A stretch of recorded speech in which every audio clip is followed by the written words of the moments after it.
Assalamualaikum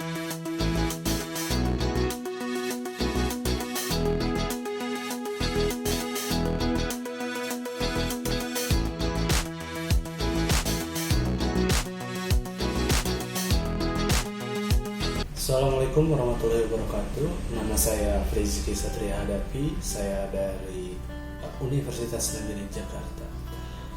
Saya merupakan seorang relawan dari acara Mengajar dari Rumah, yaitu salah satu program yang diadakan oleh pemerintah, yang pasti dari Kemendikbud, melalui kebijakan Merdeka Belajar Kampus Merdeka.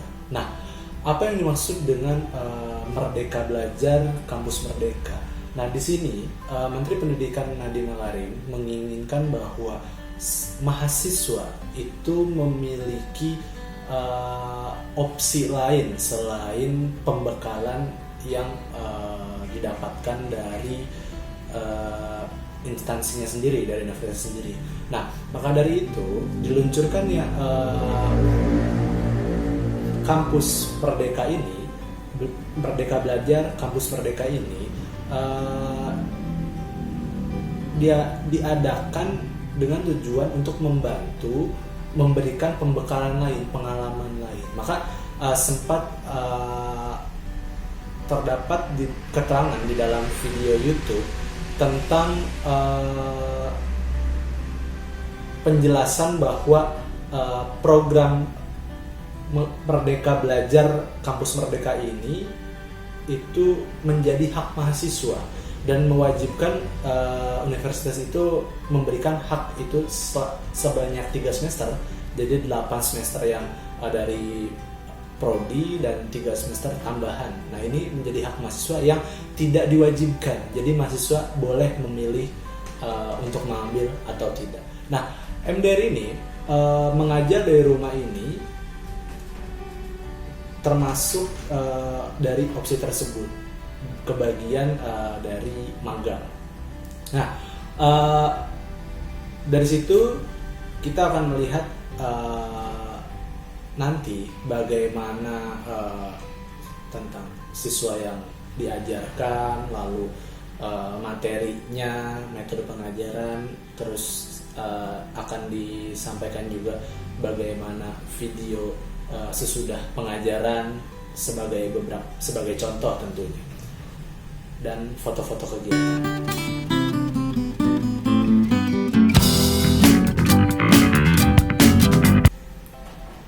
Latar belakang mengapa saya mengikuti program Mengajar dari Rumah ini atau disingkat MDR. Pertama, sebagai penambahan wawasan baru saya yang basicnya sesuai dengan prodi saya, yaitu pendidikan, yang mungkin nanti kedepannya sesuai prodi pendidikan sejarah, saya akan menjadi guru di SMA tentu saja. Nah, saya berpikir bahwa dengan mengikuti acara ini saya akan mendapatkan pengalaman baru dengan mengajar murid-murid yang tidak dari sekolah menengah atas ya. Mungkin saya sempat memiliki murid itu dari SMA tentu, lalu ada SMP dan SMK juga ada. Nah, mengenai itu saya berpikir bahwa ini merupakan kesempatan baru untuk mempelajari siswa.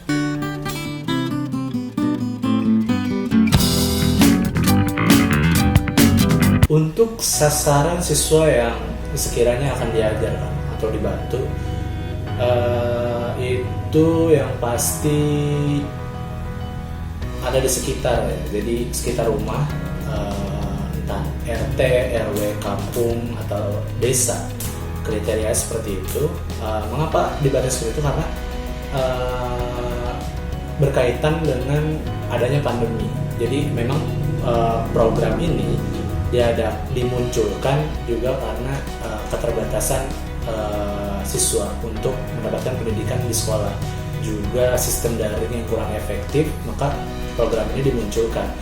Dan untuk membatasi penyebaran COVID, selain dimasukkan mengajar dari rumah sebagai opsi penambahan untuk pembelajaran di luar dari sekolah, itu juga ada yang namanya 3M. Jadi saya sebagai pengajar di dalam MDR itu menerapkan 3M sebagai bentuk perubahan perilaku agar setidaknya mampu menghentikan penyebaran COVID-19 di sekitar di lingkungan.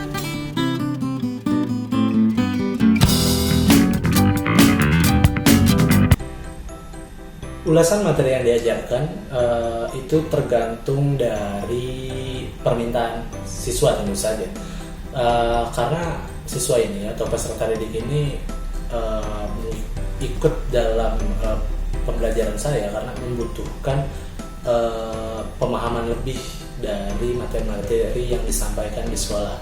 Nah, ulasan materi yang saya bawakan itu sebetulnya banyak tidak jauh dari tugas-tugas yang diberikan oleh sekolah. Jadi cukup tidak konsisten juga apa yang saya ajarkan karena seperti ada contoh murid saya SMP itu meminta mengajarkan pelajaran IPS geografi tentang kemagnetan bumi, lalu persebaran flora dan fauna di Indonesia, lalu juga ada tentang pembelajaran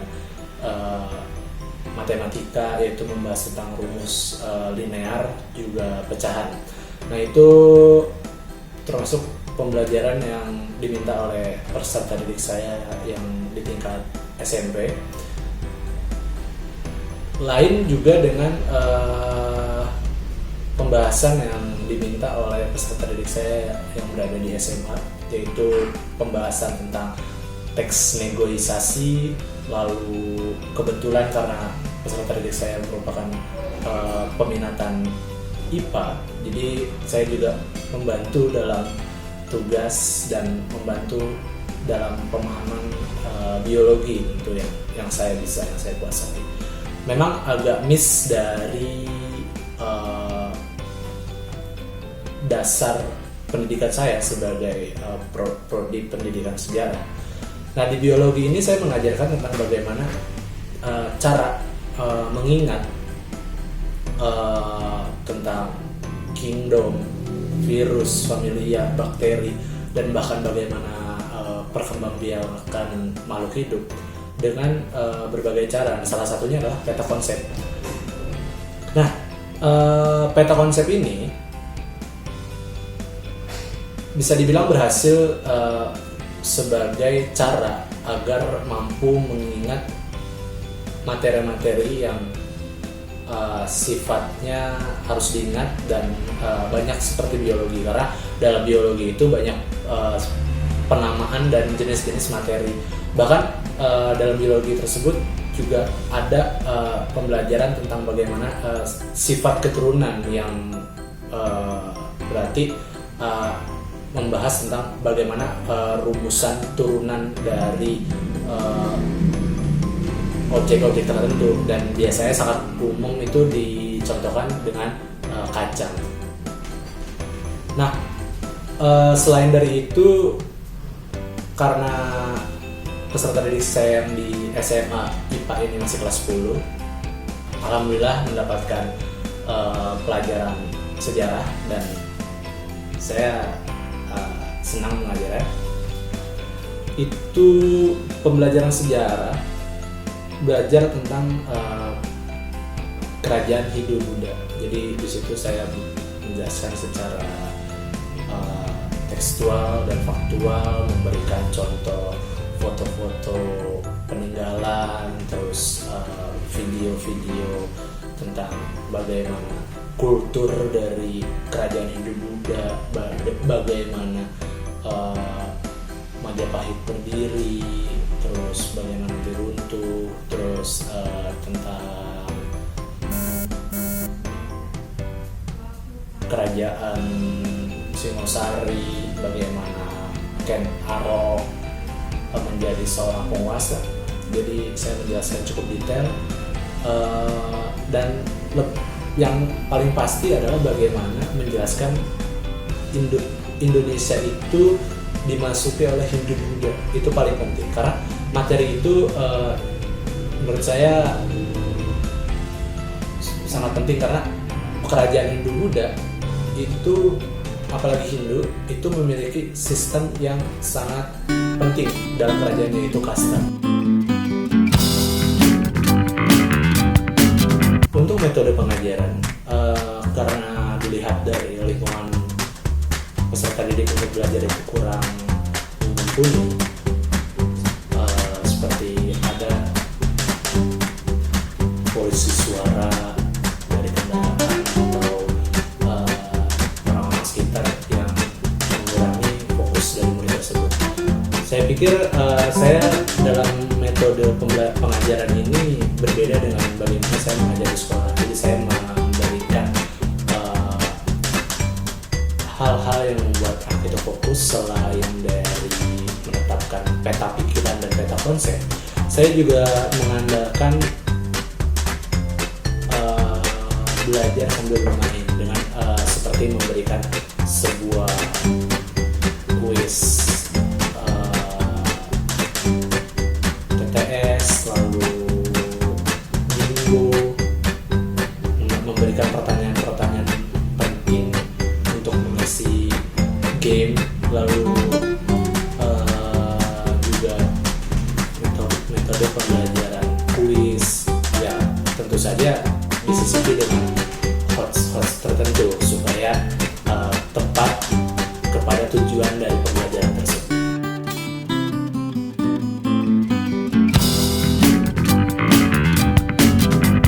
Kondisi sebelum dan sesudah, ya bisa diartikan bahwa perubahan apa yang terjadi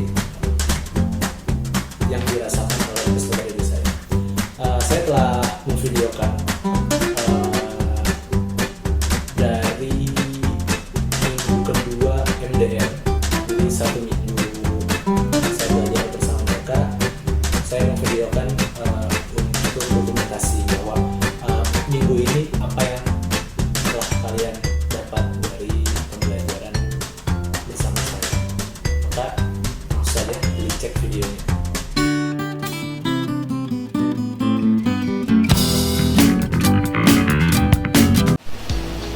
Assalamualaikum warahmatullahi wabarakatuh. Perkenalkan, nama saya Muhammad Pria Mandiri, sekolah dari SMP 165 Jakarta, kelas 9E. Pembelajaran yang saya pelajari berupa matematika dengan materi kesebangunan dengan soal-soal bangun ruang. Lalu ada lagi IPA tentang kemagnetan, tentang teori kemagnetan bumi. Ada lagi bahasa Inggris berupa jenis-jenis teks dalam bahasa Inggris, dan mungkin itu saja yang bisa saya sampaikan. Dari hal berikut saya bisa menyimpulkan saya mendapatkan hal baru dan hal menarik yang saya dapatkan. Itu saja, terima kasih. Assalamualaikum warahmatullahi wabarakatuh. Assalamualaikum warahmatullahi wabarakatuh.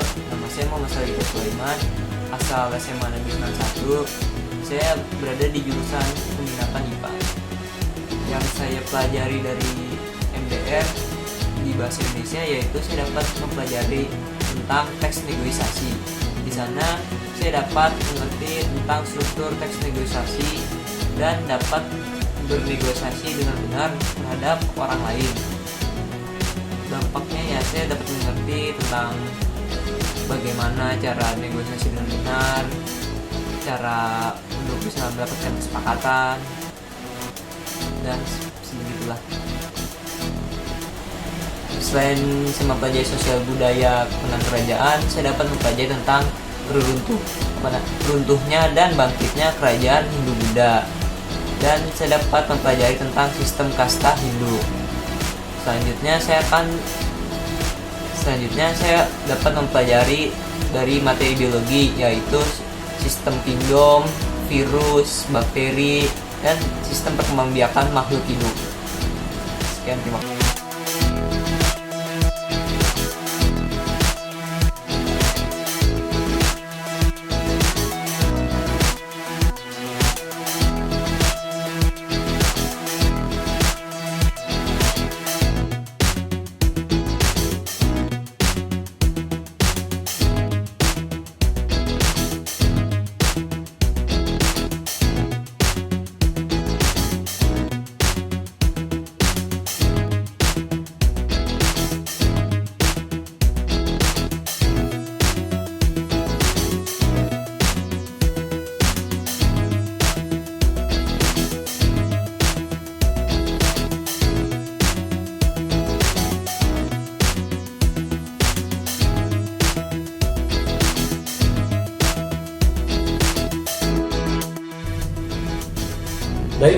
itulah cuplikan dari foto kegiatan mengajar serta video yang saya tampilkan di video ini. Dengan begitu lengkap sudah laporan mengajar dari rumah. Saya Rizky Sabriahadapi. Assalamualaikum warahmatullahi wabarakatuh.